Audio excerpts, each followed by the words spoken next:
नाज़रीन ख़बर ने अपडेट जे सिलसिले खे अॻिते वधाईंदे ख़बर शामिल कंदासीं। सेवण रिपोर्टर ॼाण छोरो Mohammad Safar Sewani Sehwan government boys high main school Sehwan में अज़ीम अली शान जश्न मीलाद मुस्तफ़ा महफ़िल मुनक़द कई वई।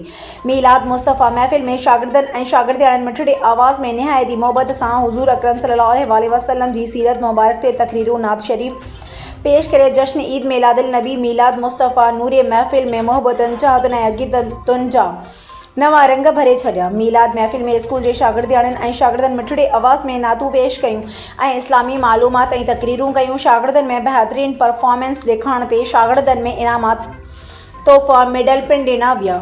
मीलाद महफ़िल में साबिक़ा एजुकेशन ऑफिसर्स गुलाम हैदर कच्छार, मोहम्मद बख्श रिन सदर PTL सेवण, अली नवाज़ सोलंकी ॿियनि स्कूलनि जे उस्तादनि समेत ॿारनि वॾे तादाद में शिरकत कई। मीलाद महफ़िल में आख़िर में दुआ सलाम खां पोइ स्कूल इंतज़ामिया पारां महफ़िल मीलाद में शिरकत कंदड़ खे लंगर खारायो वियो। मीलाद महफ़िल जे आख़िर में government boys high main school जे हेडमास्टर इमदाद अली भंड पारां तमामु आयल महिमाननि जो शुक्रियो अदा कयो।